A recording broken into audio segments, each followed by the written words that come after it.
All right, so are you ready to dive deep into some pretty wild ideas? We're going to be taking a look at Elon Musk Yeah. and that crazy long conversation he had with Joe Rogan? The Joe Rogan experience. Yeah, the JRE, right? Mm-hmm. So it's, these podcasts, sometimes they go on for 3 hours. Yeah. And they just kind of bounce around. Yeah, it's pretty wild. That's what's fun about it. So what we're going to do is try to sift through all this stuff and pull out, what are the most interesting ideas? The golden nugget. The golden nugget. Yeah, exactly. Yeah. So I think one of the things that really jumped out, at least for me right off the bat, was how much Musk cares about free speech. Oh, yeah. That's a big one for him. Yeah, he's not just talking about saying whatever's on your mind. Right. He's talking about it as the foundation of democracy. Yeah, if you can't speak freely, you can't have real elections. Exactly. Voters can't make good decisions if they're only getting, one side of the story. Right, exactly. So if all the information's controlled, then are you really making a choice? Right. So this is where his whole beef with what he calls the legacy media comes in. The mainstream media. Yeah, he basically says that they've all become, mouthpieces for one particular political ideology. Mm-hmm. And he's got some pretty specific examples. Oh, yeah. You remember how every single news outlet used that exact phrase, sharpest attack, to describe Biden before the 2020 debate? Yeah, they all got the memo, right? Yeah. It was super weird. It was really bizarre. It felt coordinated, right? Yeah. And then there's that thing with J.D. Vance when he was running for Senate. They kept calling him weird. Oh, yeah, weird J.D. Vance, right. Yeah. His ideas were too out there. It's they were trying to, make anyone who wasn't their favorite candidate seem unelectable. Exactly. Yeah. You can't vote for this guy. Yeah. And the funny thing is, Musk with Tesla and SpaceX, he was kind of seen as aligned with that same ideology. Mm-hmm. And now he's become one of their biggest critics. Things the ultimate insider turned outsider. Yeah. Interesting. So is this just Musk being Musk, or is it something bigger? Yeah. Is it a sign of this, shift in how we're thinking about technology and politics? Exactly. And how they all, how they all mix together. So another thing that he gets really fired up about is the 2020 election. Oh, yeah. He really thinks it was this turning point. A really bad turning point. Yeah, a really bad one for America. Mm-hmm. His main idea is that, there's this whole effort to guarantee that one party will always win. Right, permanently. Yeah. No matter what. No matter what, yeah. Yeah. And he thinks they're doing that by messing with the demographics in the swing states. The key states. Yeah, the key states. Yeah. He's look at all this illegal immigration into those states. Yeah, and he's here's the data. Mm-hmm. He pulls it up. Look, it's right here on the government websites. Yeah. Yeah, it's, And he uses California as his prime example. Right. He's always talking about California. He's look, California is what the whole country's going to become if we don't wake up. Yeah, he's this is what happens. So in California, you've got this one party that has almost total control. Right. The supermajority. The supermajority, yeah. Yeah. And then there's that law they passed where you don't even have to show ID to vote. Oh, yeah. Which, I don't know, it seems kind of basic, right? To me, it does. In most democracies, you have to show some kind of ID. Yeah, just to make sure you are who you say you are. Yeah. Yeah. He calls it, straight up cheating. Yeah, he doesn't mince words. No, he does not. He really doesn't. So what he's worried about is that we're going to end up with this, California, but there's no escape situation. Yeah, the whole country becomes California. Yeah, and then it's okay, well, now what? Yeah, exactly. And then, and this kind of goes back to his whole free speech thing, right? Totally. If only one viewpoint is allowed, then... Democracy's a joke. Yeah, it's not really democracy anymore, right? Not really. Okay, so this next part gets a little tricky. Right. Because we're going to talk about his views on COVID. Oh, boy. Here we go.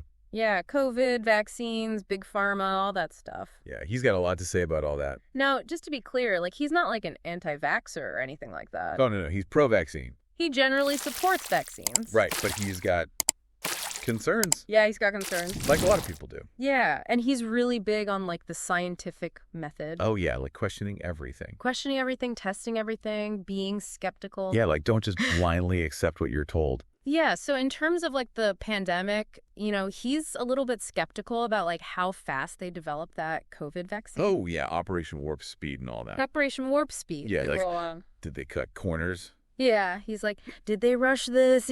Were there enough tests done? Right. Yeah, those are good questions. Yeah, and he also, really doesn't trust the pharmaceutical companies. Yeah, he thinks they're all about profit. Yeah, profit over people. Yeah. And he brings up that whole Vioxx thing. You remember that? Yeah, that painkiller that ended up causing all those heart problems. Yeah, thousands of people got hurt.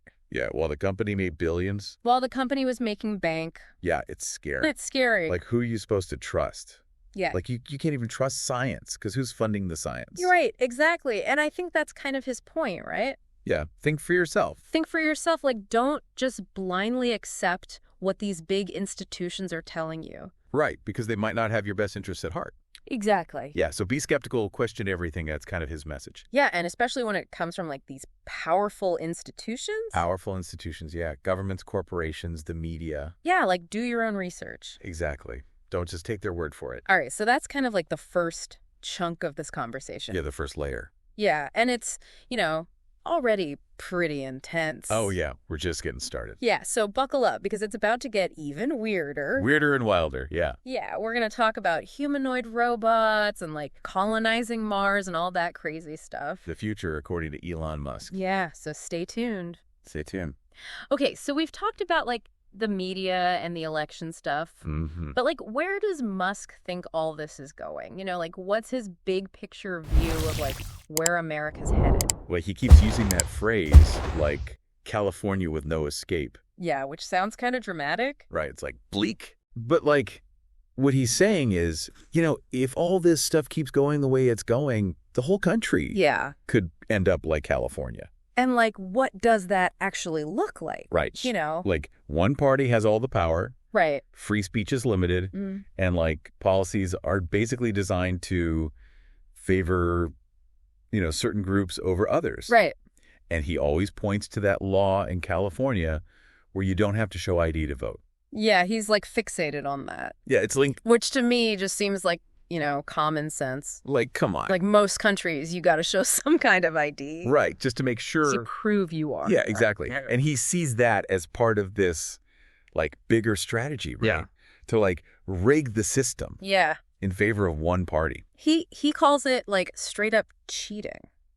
Yeah, no, he doesn't hold back. Yeah, so, where does that leave us? The average person, what are we supposed to do if, this is the future? Well, he thinks this election, the one that's coming up, is super important. Yeah. Make or break time. The most important election ever. Yeah, pretty much. Wow. And he's people need to vote. Get involved, make your voices heard. Yeah. Because he sees it as our last chance. Yeah. To save the two-party system. Yeah. And prevent America from becoming this, soft tyranny. It's intense. Yeah. No, it's heavy stuff. Is he really saying, the future of America depends on this one election? I mean, that's kind of how it sounds, right? He's this is the fork in the road. Yeah. One path leads to freedom. The other leads to, basically authoritarian rule. Wow. And, it's not just the political stuff, right? No. Remember what he said about the media? Oh, yeah, the legacy media. The legacy media. They're just a mouthpiece for the Democratic Party. Yeah, and he was, super critical of how they covered the 2020 election. Yeah, all that stuff with the Sharpest Attack.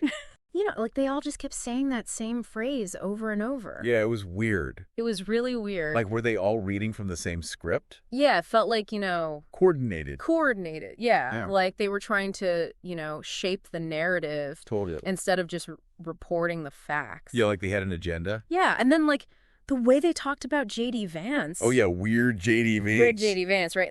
It's they were trying to, discredit him? Yeah, discredit him without actually talking about his ideas. Right, yeah, just he's weird, don't vote for him. It's almost like they're afraid of anyone who doesn't fit their, pre-approved mold. Right, you had to stay within these lines. Yeah, exactly. And Musk thinks that's really bad for democracy. Yeah.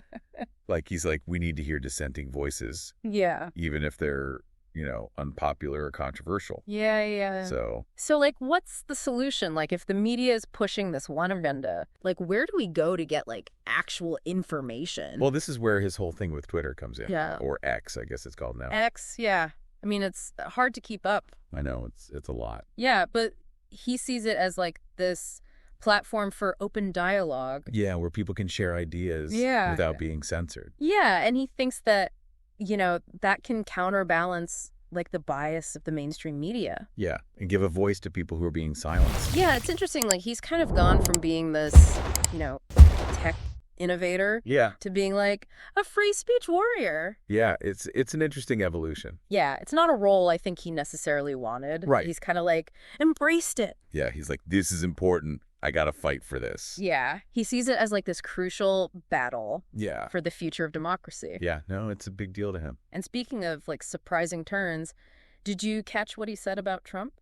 Oh, yeah, that was unexpected. Yeah. He was basically saying that Trump, despite all his flaws, played a role in this whole fight for free speech. Really? Yeah, he was like, Trump changed the course of history by forcing a confrontation with, the forces of censorship. That's a bold statement.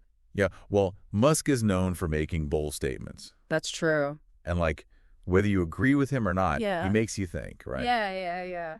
He challenges the status quo. Yeah, and he's not afraid to, piss people off. Oh, yeah, he definitely doesn't care about that. No, he does not. He's like, I'm going to say what I think, and if you don't like it, tough. He's a polarizing figure, for sure. Yeah, some people love him. Yeah. Some people hate him. But one thing's for sure, he's never boring. Never boring, that's for sure. Okay, so we've talked a lot about politics and the media and all that. Yeah. But, what about the future? Right. Where does he think technology is taking us? Okay, so buckle up, because this is where things get, really wild. I'm buckled. We're talking humanoid robots. Yeah. Brain-computer interfaces colonizing Mars. Are we going full science fiction here? Not quite, but he's getting close. All right, so, what is he actually working on? Okay, so first, there's Neuralink. Yeah, I've heard of that. They're developing brain-computer interfaces. Brain-computer interfaces. Yeah, it sounds crazy. Like connecting our brains to computers. Pretty much. Wow. And Musk thinks that, by merging with AI in this way, we can, enhance our intelligence. Yeah. And our capabilities. Beyond what we can imagine. Yeah, way beyond. Oh, it's a whole new level of human evolution. So it's not just, making us smarter, it's, changing what it means to be human. Yeah, fundamentally changing it. Wow. He talks about, achieving symbiosis. Symbiosis. Yeah, between humans and machines, where we can, access information instantly. Control devices with our thoughts. Okay. And even, potentially achieve immortality. Immortality. Come on, that sounds a little crazy. I know, right? Even for Elon Musk. Even for him. Yeah. But he's, serious about exploring those possibilities. Really? Yeah, he sees, aging and death as problems that technology can solve.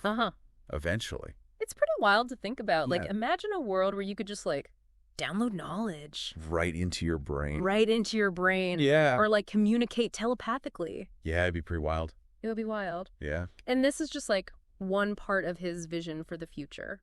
Right. We haven't even talked about Mars yet. Oh, right, Mars. Yeah. He's, obsessed with getting humans to Mars. Yeah, he's all about it. Why? Well, he sees it as, an insurance policy. An insurance policy? Yeah, for humanity. Okay. He's like, we need to be a multiplanetary species, just in case something bad happens here. Something bad? What? He's talked about, asteroid impacts, Yeah. climate change, Yeah. climate change, nuclear war, even, some kind of crazy technological disaster that we haven't even thought of yet. So he's like, we need a backup plan. Yeah, like a Planet B. Planet B, right? Yeah, just in case Earth gets messed up. It does sound kind of apocalyptic. Yeah. But I guess, if something really bad happened, having a colony on Mars could be our only hope. Right, exactly. And he's not just talking about it, he's actually doing something about it. Oh, yeah, with SpaceX. With SpaceX, yeah. They're building reusable rockets and spacecraft. Yeah. Specifically designed to take people to Mars. It's pretty crazy. Yeah, he's already made so much progress. Yeah, he has. SpaceX has totally revolutionized space travel.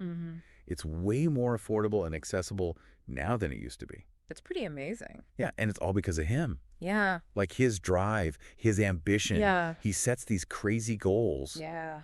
And then he figures out how to make them happen. It's inspiring, Yeah. It makes you think anything's possible if you set your mind to it. Totally. So, as we're wrapping up this deep dive into Elon Musk's brain, what's the biggest takeaway for you?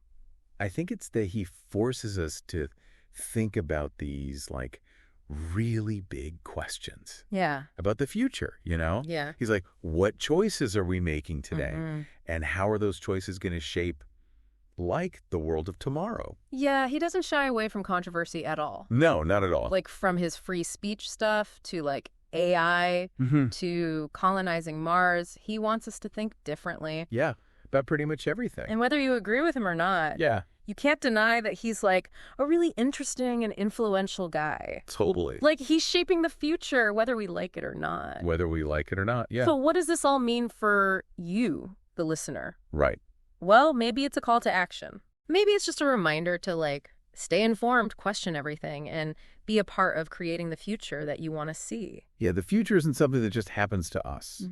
We have a role to play. Yeah, exactly. Through our choices and our actions. All right, well, thanks for joining us for this deep dive into the mind of Elon Musk. Yeah, thanks for listening.